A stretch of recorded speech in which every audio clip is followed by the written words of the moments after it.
ವಿಶ್ವಾವಸುನಾಮ ಸಂವತ್ಸರದ ಈ ಮಾರ್ಗಶಿರ ಮಾಸ ಅನೇಕ ಭೌಗೋಳಿಕ ಕೌತುಕಕ್ಕೆ ಕಾರಣವಾಗಿದೆ. ವಿಶೇಷವಾಗಿ ಪ್ರಧಾನವಾದ ಬದಲಾವಣೆ ಅಂದರೆ ಗುರುವು ತನ್ನ ಉಚ್ಚ ರಾಶಿಯಿಂದ ಕರ್ಕಾಟಕದಿಂದ ಆ ಒಂದು ಮಿಥುನ ರಾಶಿಗೆ ಪುನಃ ವಕ್ರಿಯಾಗಿ ಪ್ರವೇಶ ಮಾಡುತ್ತಿರುವ ಒಂದು ಮಹಾ ಬದಲಾವಣೆ. ಎರಡನೆಯದಾಗಿ ವೃಶ್ಚಿಕ ರಾಶಿಯಲ್ಲಿ ಸ್ಥಿತನಾಗಿದ್ದಂತಹ ಬುಧನು ತುಲಾ ರಾಶಿಗೆ ಬಂದು 14 ದಿನಗಳ ಕಾಲ ಅಲ್ಲಿಯೇ ಇದ್ದು ಆ ನಂತರದಲ್ಲಿ ಬುಧನು ಮತ್ತೆ ವೃಶ್ಚಿಕದಲ್ಲಿ ಗೋಚರವಾಗುವಂಥದ್ದು. ಇದೊಂದು ಎರಡನೆಯ ಮಹಾ ಬದಲಾವಣೆ.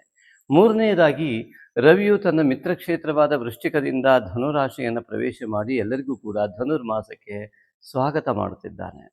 ಹಾಗೆಯೇ ಕುಜ ಕೂಡ ಈ ವೃಶ್ಚಿಕ ರಾಶಿಯ ಅಧಿಪತಿಯಾಗಿ ತನ್ನ ಮಿತ್ರನಾದ ರವಿಯ ಜೊತೆಗೆ ಈ ಧನು ರಾಶಿಯಲ್ಲಿ ಇರುವಂಥದ್ದು ಒಂದು ವಿಶೇಷವಾದ ಧನುರ್ಮಾಸವಾಗಿ ಪರಿವರ್ತನೆ ಆಗ್ತಾ ಇದೆ.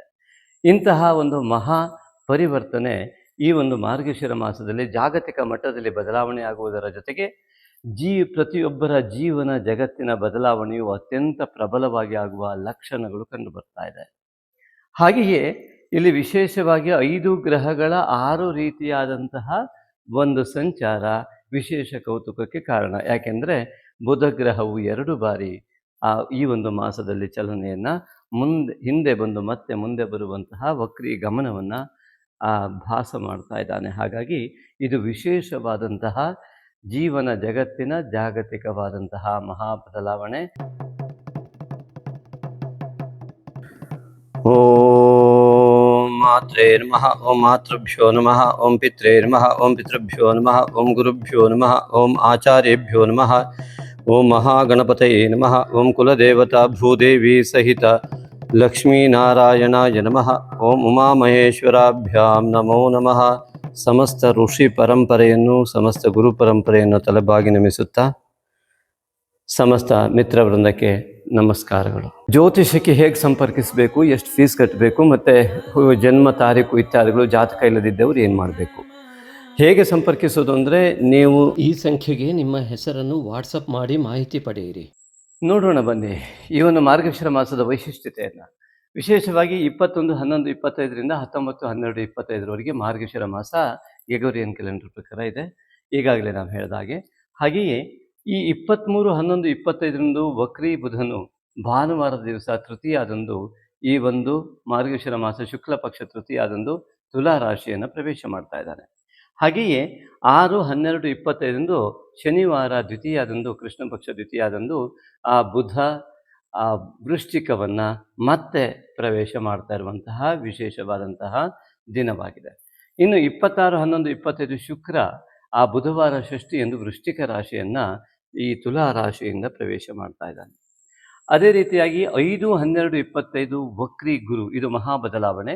ಶುಕ್ರವಾರ ಆ ಪಾಡ್ಯದ ದಿನ ಕರ್ಕಾಟಕದಿಂದ ಮಿಥುನ ರಾಶಿಗೆ ಈ ವಕ್ರಿ ಗುರು 5/12 ಗ್ರೆಗೋರಿಯನ್ ಕ್ಯಾಲೆಂಡರ್ ಪ್ರಕಾರ ಡಿಸೆಂಬರ್ 5ರಂದು ತನ್ನ ಬದಲಾವಣೆಯನ್ನು ಮಾಡಿಕೊಳ್ತಾ ಇದ್ದಾನೆ.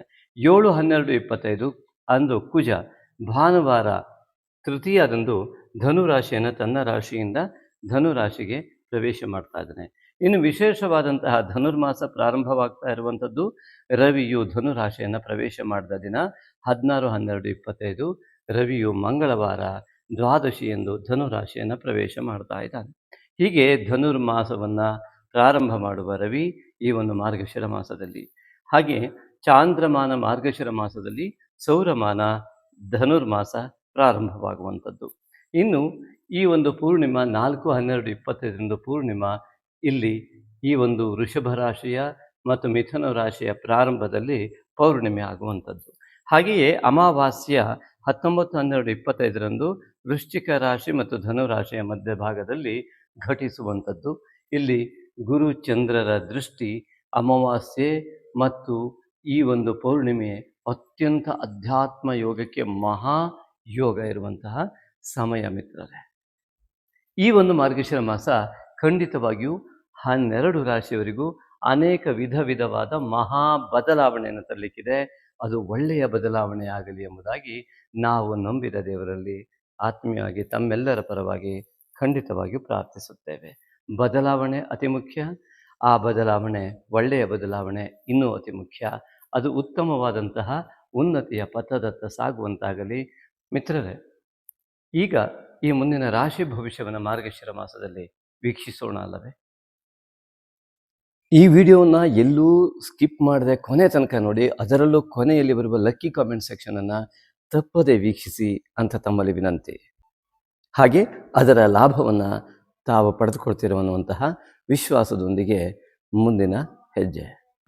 ಸಿಂಹ ರಾಶಿ ಸಂಜಾತರೆಲ್ಲರಿಗೂ ಕೂಡ ಮಾರ್ಗಶಿರ ಮಾಸದ ಈ ಒಂದು ಉತ್ತಮ ಫಲ ಹೇಗಿದೆ ಎಂಬುದಾಗಿ ನೋಡುವುದಕ್ಕಾಗಿ ಆತ್ಮೀಯ ಸ್ವಾಗತ. ಮಿತ್ರರೇ, ಈ ಒಂದು ರಾಶಿಯ ಅಧಿಪತಿಯಾದಂತಹ ರವಿಯು ಈ ಸಿಂಹ ರಾಶಿಯಿಂದ 4ರಿಂದ 5ನೇ ಮನೆಗೆ ಪ್ರವೇಶ ಮಾಡ್ತಾ ಇದ್ದಾನೆ. ಕುಜನ ಮಿತ್ರನ ಮನೆಯಿಂದ ಕುಜನ ಜೊತೆಗೆ ಗುರುವಿನ ಮನೆಗೆ ಹೋಗಿ ಗುರು ದೃಷ್ಟಿಯುಕ್ತನಾಗಿ ಕಂಡು ಬರ್ತಾ ಇದ್ದಾನೆ. ಹಾಗಾಗಿ ಮೊದಲನೇದಾಗಿ ರಾಶಿಯಲ್ಲಿಯೇ ಕೇತು ಇರುವುದರಿಂದಾಗಿ ವೈಯಕ್ತಿಕವಾಗಿ ಅನೇಕರಿಗೆ ಅನೇಕ ಗೊಂದಲಗಳು ಇದ್ದಿರುವ ಸಾಧ್ಯತೆಗಳು ಹೆಚ್ಚು. ನಿಮ್ಮ ಜಾತಕ ಪರಿಶೀಲನೆಯ ನಂತರವೇ ಅದು ನಿರ್ಧಾರವಾಗಬಹುದು, ಅಥವಾ ನಿಮ್ಮ ಜೀವನವನ್ನು ನೀವು ವಿಮರ್ಶೆ ಮಾಡಿಕೊಂಡಾಗ ನಿಮ್ಮ ಮನಸ್ಸು ಏಕೆ ತಡೆ ಹಿಡಿತಾ ಇದೆ ಎನ್ನುವುದನ್ನು ಚಿಂತನೆ ಮಾಡಿದಾಗ ಆ ದೋಷಗಳು ಗೋಚರವಾಗಬಲ್ಲವು. ಆ ದೋಷಗಳಿಂದ ಹೊರಬರುವುದಕ್ಕಾಗಿ ಮಹಾಗಣಪತಿಯ ನಿತ್ಯ ಆರಾಧನೆ ಅತಿ ಮುಖ್ಯ ಎನ್ನಿಸಿಕೊಳ್ಳುತ್ತೆ. ಹಾಗಾಗಿ ಸಿಂಹ ರಾಶಿಯವರಿಗೆ ಈ ರಾಶಿಯಲ್ಲೇ ಕೇತು ಇರುವುದರಿಂದ ಆಹಾರ, ಉತ್ತಮವಾದಂಥ ಆಹಾರ ಮತ್ತು ಆರೋಗ್ಯದ ಬಗ್ಗೆ ಹೆಚ್ಚಿನ ಗಮನ ಇದು ಅತಿ ಮುಖ್ಯವಾಗಿ ಕಂಡು ಬಂದರೆ, ಯೋಚನೆಯಲ್ಲಿ ಆಗ್ತಕ್ಕಂತಹ ಅಡೆತಡೆಗಳೇನಿದೆ, ನಿರ್ಧಾರಗಳಲ್ಲಿ ಆಗ್ತಕ್ಕಂತಹ ಅಡೆತಡೆಗಳೇನಿದೆ, ಅದಕ್ಕೆಲ್ಲ ಕಾರಣಗಳೇನು, ಯಾವ ರೀತಿಯ ನಿರ್ಧಾರಗಳು, ಇವೆಲ್ಲನೆಲ್ಲ ಪರಿಶೀಲನೆ ಮಾಡಿಕೊಳ್ಬೇಕಾಗತ್ತೆ.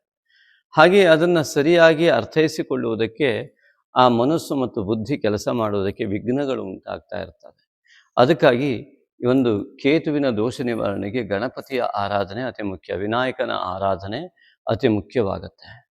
ಆ ಕೇತು ದೋಷದ ನಿವಾರಣೆಗಾಗಿ ನೀವು ನಿರಂತರವಾಗಿ ಮಹಾಗಣಪತಿಯನ್ನು ಆರಾಧಿಸಬೇಕಾಗತ್ತೆ. ಒಂದು ವಿಷಯ ಏನು ಅಂದರೆ, ಯಾರದೇ ಜಾತಕದಲ್ಲಿ ನೋಡಿದ್ರೂ ಈ ಕೇತು ಮತ್ತು ರಾಹುವಿನಿಂದ ಒಂದು ಉಪಸ್ಥಿತಿ ಇದ್ದೇ ಇರ್ತದೆ. ಇದು ಭೌಗೋಳಿಕ ಒಂದು ವ್ಯವಸ್ಥೆ. ಈ ವ್ಯವಸ್ಥೆಯಲ್ಲಿ ಈ ಕೇತು ಇರುವಂಥದ್ದು ಈಗ ಸಿಂಹರಾಶಿಯಲ್ಲಾಗಿರುವುದರಿಂದ ಯಾರಿಗಾದರೂ ಕೇತು ದಶೆ ಇತ್ಯಾದಿಗಳು ಬಂದರೆ ಅನೇಕ ವಿಧವಾದಂಥ ಗೊಂದಲಗಳು ಖಂಡಿತವಾಗಿಯೂ ಇರ್ತವೆ. ತಾತ್ಕಾಲಿಕವಾದ ಒಂದಿಷ್ಟು ಪರಿಹಾರವನ್ನು ರಾಶಿಫಲದ ಮೇಲೆ ಹೇಳಬಹುದು. ನಿಮ್ಮ ಜಾತಕಾದಿಗಳನ್ನು ನೋಡಿಕೊಂಡೇ ನೀವು ಮುಂದುವರಿಬೇಕಾಗತ್ತೆ. ಆದರೆ ಈ ಒಂದು ರಾಶಿಯಲ್ಲಿ ಕೇತುವೇ ಇರುವುದರಿಂದ ಅತಿಯಾದ ವಿಘ್ನಗಳು, ಕೆಲವರಿಗೆ ಯಶಸ್ಸು ಕೂಡ ಇದ್ದಿರ್ಬೋದು. ಅವರ ಪೂರ್ವಜನ್ಮದ ಫಲ, ಗುರು ಹಿರಿಯರ ಆಶೀರ್ವಾದ, ಅವರ ನಡೆ ಅಥವಾ ನಿರ್ಧಾರಗಳ ಆಧಾರದ ಮೇಲೆ, ವ್ಯಕ್ತಿತ್ವ, ಸಂಸ್ಕಾರಗಳ ಮೇಲೆ ಆಧಾರದ ಮೇಲೆ ಈ ಒಂದು ಕೆಟ್ಟ ಫಲವನ್ನು ಅನುಭವಿಸುವಾಗಲೂ ಒಳ್ಳೆಯ ಫಲವನ್ನು ಅನುಭವಿಸುವಂತಹ ವ್ಯಕ್ತಿಗಳಿರ್ತಾರೆ. ಕೆಲವರಿಗೆ ಒಳ್ಳೆಯದನ್ನು ಹೇಳಿದರೂ ಅದು ಕೆಟ್ಟದ್ದಾಗಿ ಕಾಣುತ್ತೆ. ಕೆಲವರಿಗೆ ಯಾರೇ ಏನೇ ಕೆಟ್ಟದ್ದು ಬೈದರೂ ಅದರಲ್ಲಿ ಏನಾದ್ರು ಒಳ್ಳೆಯದಿದೆ ಅಂತ ಹುಡುಕುವ ಮನೋಭಾವ ಇರುತ್ತೆ. ಇದೇ ವ್ಯತ್ಯಾಸ, ಗ್ರಹಸ್ಥಿತಿಯಿಂದ ಗೋಚರ ಆಗುವಂತಹ ವ್ಯತ್ಯಾಸಗಳು. ಹಾಗಾಗಿ ಇಲ್ಲಿ ಈ ಕೇತು ಗ್ರಸ್ತವಾದಂತಹ ಸ್ಥಿತಿಗಳಿದ್ದರೆ, ಅಂದರೆ ಕೇತುವಿನಿಂದ ಆವೃತವಾದಂತಹ ನಿಮ್ಮ ಉತ್ತಮ ಉದ್ಯೋಗ, ವಿದ್ಯೆ ಯಾವುದಾದ್ರೂ ಇದ್ದರೆ ಅದಕ್ಕೆ ಸರಿಯಾದ ಪರಿಹಾರ ವಿನಾಯಕನ ಆರಾಧನೆ. ತಾತ್ಕಾಲಿಕವಾಗಿ ಒಂದು ಪರಿಹಾರವನ್ನು ಹೇಳಬೇಕು ಅಂದರೆ, ಇಲ್ಲಿ ರಾಹುವಿನ ದೃಷ್ಟಿಯೂ ಕೂಡ ಈ ಒಂದು ರಾಶಿಗೆ ಇರುವುದರಿಂದಾಗಿ ರಾಹುವಿನ ದೋಷ ನಿವಾರಣೆಗಾಗಿ ಆ ಒಂದು ನಾಗನ ಆರಾಧನೆಯನ್ನು ಮಾಡಬೇಕಾಗತ್ತೆ.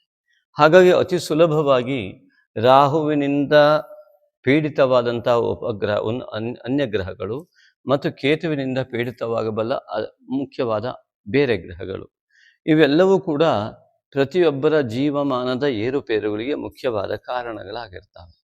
ಹಾಗಾಗಿ ಇದಕ್ಕೆ ಅತ್ಯುತ್ತಮವಾದ ಪರಿಹಾರ ಸುಲಭ ರೀತಿಯಲ್ಲಿ ಅಂದರೆ ನಾಗಶಕ್ತಿ ವಿನಾಯಕ.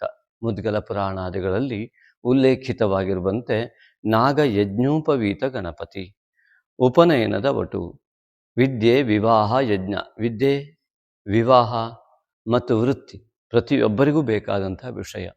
ಆ ವಿಘ್ನಗಳನ್ನು ನಿವಾರಣೆ ಮಾಡುವಂತಹ ಒಂದು ದೇವತಾರಾಧನೆ ನಮ್ಮಲ್ಲಿ ಸನಾತನ ಧರ್ಮದಲ್ಲಿ ಬಂದಿದ್ದರೆ ಅದು ನಾಗಶಕ್ತಿ ವಿನಾಯಕ, ಮುದ್ಗಲ ಪುರಾಣದಲ್ಲಿ ಉಲ್ಲೇಖ. ಹಾಗಾಗಿ ಗಣೇಶ ಪುರಾಣದಲ್ಲೂ ಕೂಡ ಇದರ ಬಗ್ಗೆ ಮಾಹಿತಿ ಸಿಗುತ್ತೆ. ನೀವು ಅಷ್ಟೋತ್ತರದಲ್ಲಿ ಓಂ ನಾಗಯಜ್ಞೋಪವೀತಿನೇ ನಮಃ ಎನ್ನುವುದನ್ನು ಗಮನಿಸಬಹುದು. ಅದೇ ರೀತಿಯಾಗಿ ಈ ಒಂದು ರಾಹು ಮತ್ತು ಕೇತುವಿನ ಒಂದು ಅತಿಯಾದ ಪ್ರಭಾವವಿದ್ದವರಿಗೆ ಪ್ರತಿಯೊಂದು ಕೆಲಸದಲ್ಲೂ ಅಡ್ಡಿ ಆಗ್ತಕ್ಕಂತಹ ವ್ಯಕ್ತಿಗಳು ಯಾರಿದ್ದಾರೆ ಅವರಿಗೆ ನಾಗಶಕ್ತಿ ವಿನಾಯಕನ ಮೂಲ ಮಂತ್ರದ ಅಗತ್ಯ ಇರ್ತದೆ. ಅದನ್ನು ಶ್ರದ್ಧೆಯಿಂದ ಮಾಡುವ ಅಗತ್ಯ ಇರುತ್ತೆ. ಅದರದ್ದು ಪೂಜಾ ವಿಧಾನಗಳನ್ನು ಮಾಡುವ ಅಗತ್ಯ ಇರ್ತದೆ. ಅದನ್ನು ಮಾಡಿದಾಗ ಅತಿ ಹೆಚ್ಚಿನ ಫಲಗಳು ಲಭ್ಯವಾಗ್ತವೆ. ಅದನ್ನು ಮಾಡುವಂತಹ ಮನಸ್ಥಿತಿ ಇದ್ದಾಗ ಇದು ಯಶಸ್ಸನ್ನು ಕಾಣುವುದಕ್ಕೆ ಸಾಧ್ಯ.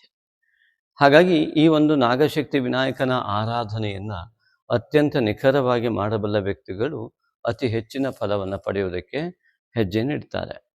ಹಾಗಾಗಿ ಇಲ್ಲಿ ನಾಗಶಕ್ತಿ ಓಂ ನಾಗಶಕ್ತಿ ವಿನಾಯಕಾಯ ನಮಃ, ಓಂ ನಾಗಶಕ್ತಿ ವಿನಾಯಕಾಯ ನಮಃ ಎನ್ನುವ ಅಷ್ಟೋತ್ತರವನ್ನು ಮಾಡಿ ಕುಂಕುಮವನ್ನು ನಿತ್ಯ ಧಾರಣೆ ಮಾಡುವುದರಿಂದಲೂ ಅನೇಕ ವಿಘ್ನಗಳು ದೂರವಾಗ್ತವೆ.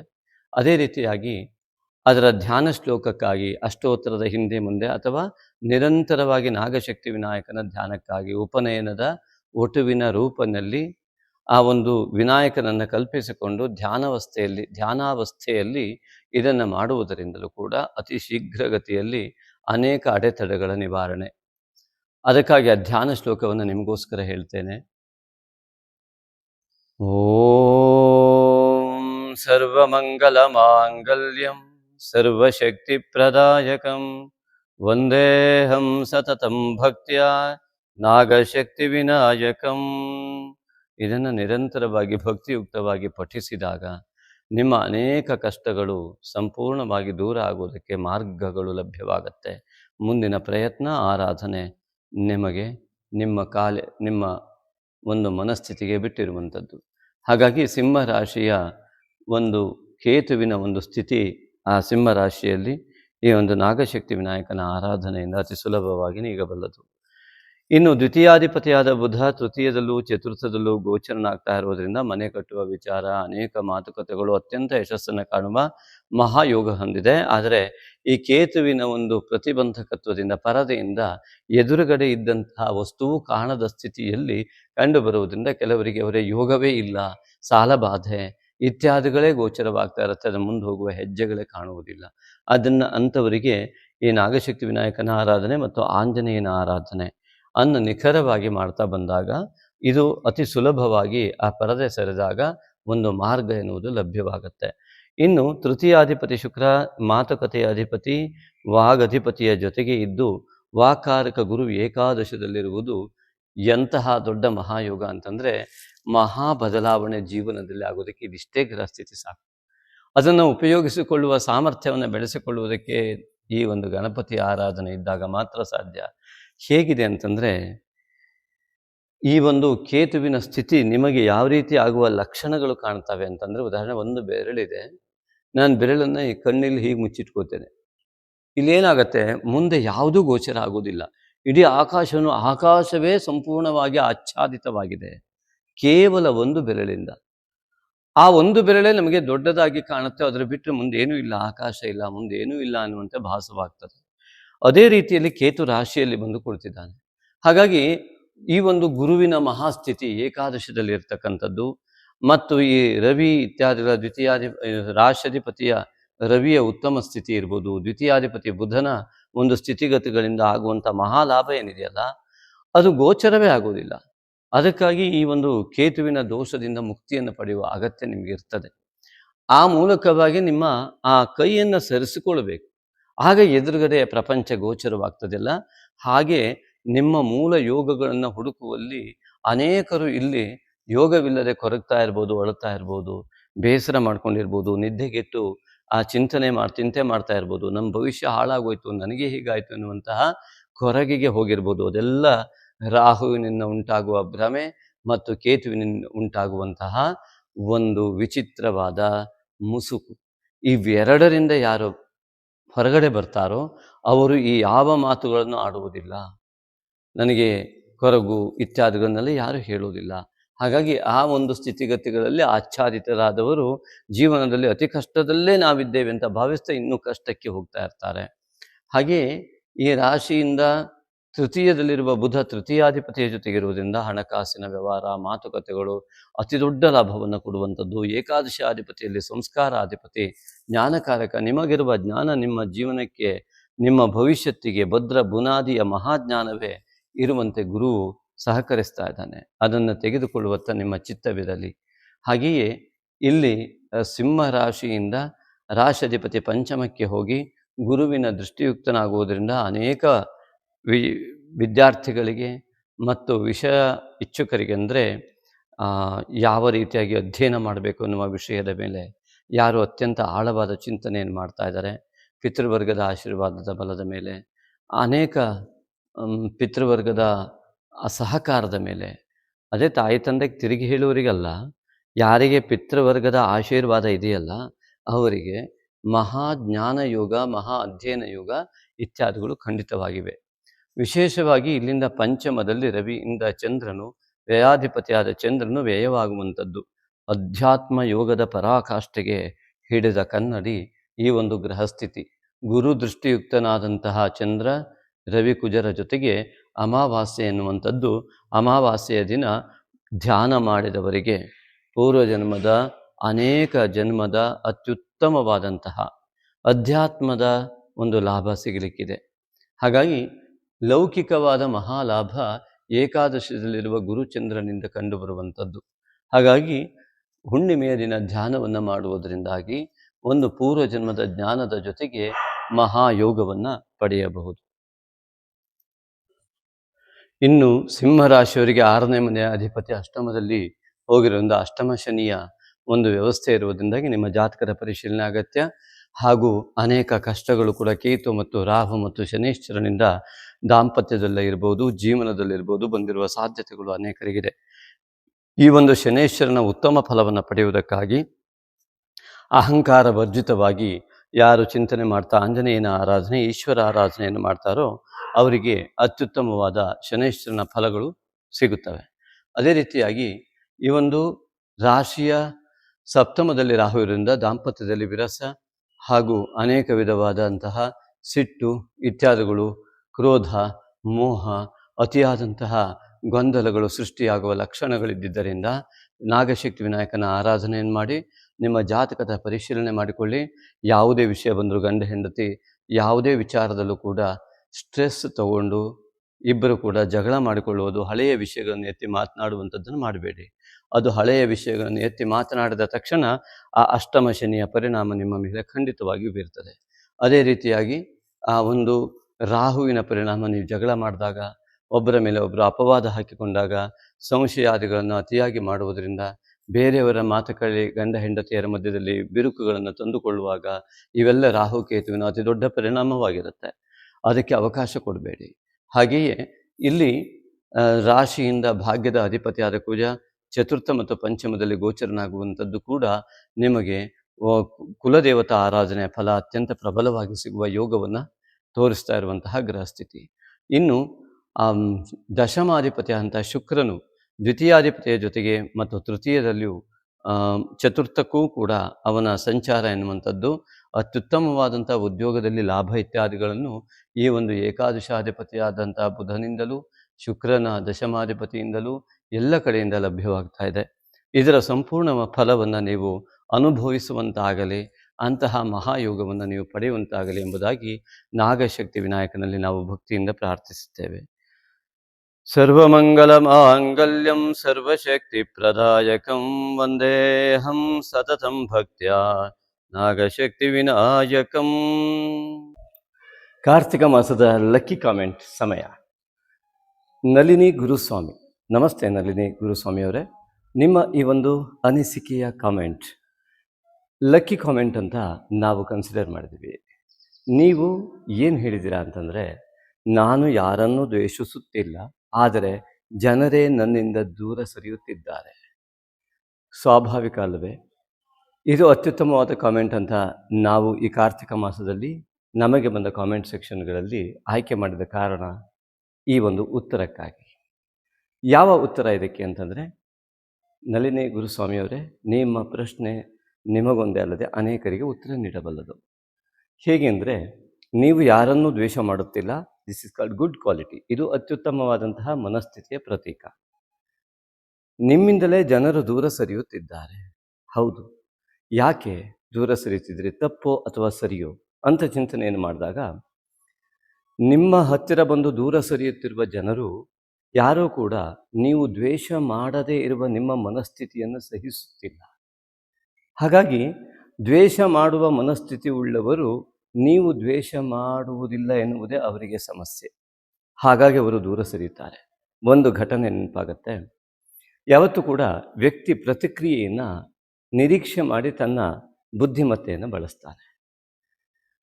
ನಾವು ಶಾಲೆಯಲ್ಲಿ ಶಿಕ್ಷಕರಾಗಿ ಕೆಲಸ ಮಾಡ್ತಾ ಇರುವಾಗ ಒಬ್ಬ ನಮ್ಮ ಅತ್ಯಂತ ಆತ್ಮೀಯ ವಿದ್ಯಾರ್ಥಿಯೊಬ್ಬ ತುಂಬ ನಾಟಿಯಾಗಿದ್ದ. ಅವನು ಏನು ಮಾಡ್ದ ಅಂತಂದರೆ, ಕ್ಲಾಸಿಗೆ ನಾವು ಎಂಟ್ರಿ ಆಗುವ ಸಮಯದಲ್ಲಿ ಫ್ರಂಟ್ ಬೆಂಚಿಗೆ ಬಂದು ಲಾಸ್ಟ್ ಬೆಂಚಿನ ಹುಡುಗ ಬಂದು ಒಬ್ಬರಿಗೆ ಹೊಡಿತಾ ಇದ್ದ. ನಾನು ಎಂಟ್ರಿ ಆದ ತಕ್ಷಣ ಅವನು ಹಿಂದುಗಡೆ ತನ್ನ ಪ್ಲೇಸಿಗೆ ಹೋಗಿ ನೇರವಾಗಿ ನಿಂತ್ಕೊಂಡು, ಸರ್ ನೋಡಿ sir, he is beating for me ಅಂತ ಹೇಳ್ದ. ಅಂದರೆ ಎದುರುಗಡೆ ಬೆಂಚವನು ಬಂದು ಹೊಡೆದಿದ್ದಾನೆ ಅಂತ ನನಗೆ ಕಂಪ್ಲೇಂಟ್ ರೀತಿಯಲ್ಲಿ ಮಾತಾಡ್ದ. ಆ್ಯಕ್ಚುಲಿ ಅವನು ಎದುರುಗಡೆ ಬೆಂಚನ್ನು ಕೂತಲ್ಲೇ ಇದ್ದ. ಅವನಿಗೆ ಏನಾದರೂ ನಾನು ಬೈದುಬಿಟ್ರೆ ಅನ್ನುವಂತಹ ಚಿಂತನೆಯಲ್ಲಿ ತನ್ನನ್ನು ತಾನು ಸಮರ್ಥನೆ ಮಾಡಿಕೊಳ್ಳುವಂತಹ ಒಂದು ವ್ಯವಸ್ಥೆಯಲ್ಲಿ ಅವನೇನು ಮಾಡ್ದ, ಹೀಗೆ ಹೇಳ್ದ. ನಾನು ಬೈಯೋದಿಲ್ಲ, ಹೊಡೆಯೋದಿಲ್ಲ ಅನ್ನುವ ಸತ್ಯ ಅವನಿಗೆ ಗೊತ್ತಿತ್ತು ಕೂಡ. ಆದರೆ ನನಗೆ ಕೊಡುವ ಗೌರವ, ಆತ್ಮೀಯತೆ, ಪ್ರೀತಿ ಅದಿದ್ದೇ ಇತ್ತು. ಹಾಗಾಗಿ ಅವನು ಈ ಒಂದು ಸಮರ್ಥನೆಯನ್ನು ಮಾಡಿಕೊಂಡ. ನಂತರದಲ್ಲಿ ನಾನೊಂದು ಪ್ರಶ್ನೆ ಕೇಳಿದೆ ಅವನಿಗೆ, ನಿನ್ನ ಬೆಂಚಿನಲ್ಲಿ ನಿನ್ನ ಪಕ್ಕಕ್ಕೆ ಕೂತಿದ್ದಾನಲ್ಲ ಆ ವ್ಯಕ್ತಿ, ಅವನು ತುಂಬ ಸೈಲೆಂಟ್ ಪರ್ಸನ್ ಇದ್ದ.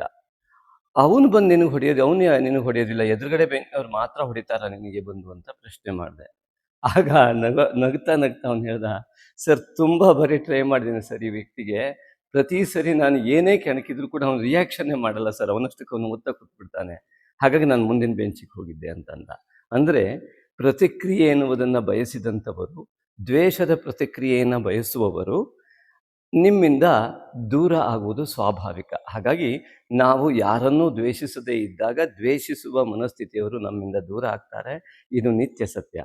ಧನ್ಯವಾದಗಳು ನಳಿನಿ ಗುರುಸ್ವಾಮಿಯವರೇ, ಈ ಒಂದು ಅತ್ಯುತ್ತಮವಾದ ಕಾಮೆಂಟಿಗಾಗಿ. ಇಂತಹ ಅನೇಕ ವಿಷಯಗಳನ್ನು ಹೊಂದಿದಂತಹ ನಿಮ್ಮ ಯಾವುದೇ ಎಲ್ಲ ಶ್ರೋತೃಗಳಿಗೂ ಕೂಡ ನಾನು ಹೇಳುವಂಥದ್ದು, ಎಲ್ಲರೂ ಕೂಡ ಉತ್ತಮವಾದ ಕಾಮೆಂಟನ್ನು ಮಾಡುವ ಮೂಲಕವಾಗಿ ನಮ್ಮ ಚಾನಲ್ನಲ್ಲಿ ಲಕ್ಕಿ ಕಾಮೆಂಟಿಗೆ ಸೆಲೆಕ್ಷನ್ ಆಗಿ ಅಂಥೇಳಿ ತಮ್ಮಲ್ಲಿ ನಾನು ಆತ್ಮೀಯ ವಿನಂತಿ ಮಾಡ್ಕೊಳ್ತೇನೆ. ಧನ್ಯವಾದಗಳು. ಹಾಗೆ ಈ ವಿಡಿಯೋವನ್ನು ಶೇರ್ ಮಾಡುವಲ್ಲಿ ಯಾವುದೇ ಕಾರಣಕ್ಕೂ ಮರಿಬೇಡಿ. ಅನೇಕರಿಗೆ ಮಾನಸಿಕವಾಗಿ, ಬೌದ್ಧಿಕವಾಗಿ ನಿರ್ಣಯಾತ್ಮಕ ಶಕ್ತಿ ಇರ್ಬೋದು, ಮನೋಬಲದ ಆ ಒಂದು ಪ್ರಾಬಲ್ಯತೆಯನ್ನು ಮಾಡಿಕೊಳ್ಳಲಿಕ್ಕೆ ನಮ್ಮ ವಿಡಿಯೋ ಸ್ವಲ್ಪವಾದರೂ ಸಹಾಯ ಆದರೆ ಅದೇ ನಮಗೆ ಧನ್ಯತಾ ಭಾವ. ನಿಮ್ಮ ಜೀವನ ಕೂಡ ಸಾರ್ಥಕವಾಗುತ್ತೆ ಅಂತ ನಾನು ಭಾವಿಸ್ತೇನೆ. ಧನ್ಯವಾದಗಳು ಮಿತ್ರರೇ.